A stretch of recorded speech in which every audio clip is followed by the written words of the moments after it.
For every studio shoot that I set up, I'm always trying to get multiple looks. And the way I do that is by having multiple light setups throughout my session. In this session, we're gonna look at 3 different ways where I used different modifiers to create variety. And the goal is to hopefully inspire you in your next photo shoot. Let's go ahead and break this down and let's cover todo el pedo. For setup number 1, the 7-foot umbrella, you cannot go wrong with this modifier. And there's a couple of reasons why this modifier is a staple in the studio. And the number 1 reason, it's a very affordable modifier.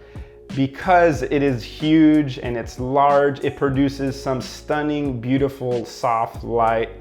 And not only is that beautiful soft light gonna hit the subject, but because it's a large modifier, it's also gonna evenly light up the background. That's been a common question that I've received on YouTube and on Instagram is, how do you evenly light the subject and the background with only one light? And having a big, beautiful modifier like the 7-foot umbrella really comes in the clutch. And when I created this light setup, I made sure that this modifier was boomed above the subject, angled down, basically in a butterfly light position because it's gonna look flattering. But if we look at the behind the scenes, you're gonna see that I'm using the Avenger Chrome mini boom along with the Flashpoint Junior wheel stand. And I know that some of you are gonna be like, bro, that's overkill. I don't have enough space for this big light stand. You are more than welcome to use a regular C stand and another boom. Now, one of the bonus ones that I've been using lately, and I love using booms, but I found this Westcott Shorty, which is super convenient because it literally fits in your backpack. Can you believe that?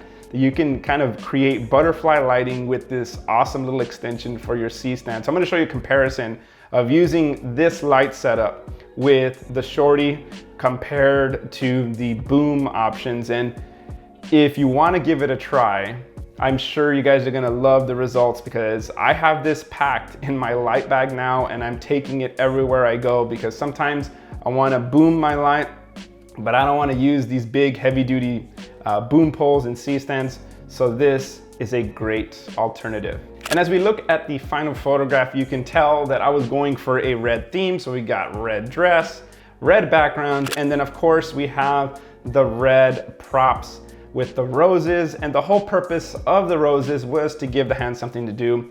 A lot of times, I don't know about you guys, let me know in the comments. I struggle with the hands. I always panic. What do we do with these hands? And the model or subject will ask, what do we do with them? And so a lot of the times, if you just give them something to do, that alleviates some of that stress. For light setup number 2, I'm using the Westcott Optical Spot. And what makes this modifier unique is that you can shape the light literally however you'd like. It comes with these gobos. If you've never seen an optical spot, basically you have these little patterns that you can insert and the light projects within the pattern that you decide to use. It even has some leaves where you can literally control the light how you want. The one thing with this modifier though, is because the strobe is shooting through the optical spot and then you have a lens attached, you are losing some power output. So for this specific photo, you'll notice that I brought my ISO from 100 all the way to 500 to compensate.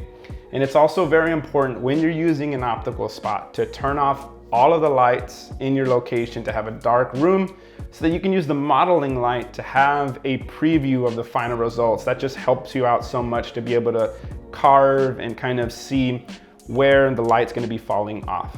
And the gobo that I went for on this specific shot was the circle gobo. Now they have a couple of different sizes. I believe I either went with the medium or the large, but this really helps kind of sculpt and kind of create an interesting composition. So knowing that I was gonna use a circle gobo, I placed my subject right in the middle. The one difference that I did do on this image is that I brought in a red hat just to add a little bit of variety. And so as we look at the final photograph, you'll notice we still got that beautiful red theme going on with the flowers, but now we have the addition of the red hat. For setup number 3, I'm using the 36-inch Manny Ortiz beauty dish and a silver reflector on the floor for fill. And what I love about this setup is the beauty dish offers that beautiful blend between hard light and soft light. And then you add that reflector to add that little bit of fill underneath the chin.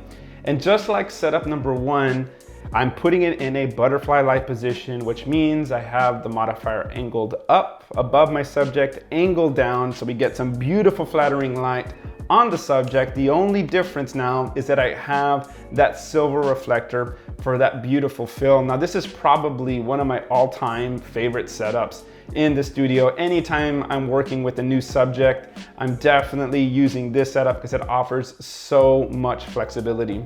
And because this light setup gives me that creative flexibility with getting flattering light, I wanted to get some different poses here. I wanted to get something with a little bit of motion, whether it was through the dress by her swinging it. I think I had my friend Marco throw it up a couple of times, but then we also decided to throw some rose petals and have those come down just to get a couple of different looks. So as we look at the final photographs here, you'll notice that I was really going for motion on these final photographs. Now guys, let me know, don't be shy. Please let me know in the comment section, what was your favorite light setup and why? Also, if you enjoyed the final photographs and if you're curious how I'm doing my skin retouching and I'm doing my color grading for my studio portraits, I'm gonna leave you all off with some videos here so that you guys can check those out. I will see you guys on the next one. You guys have a beautiful day.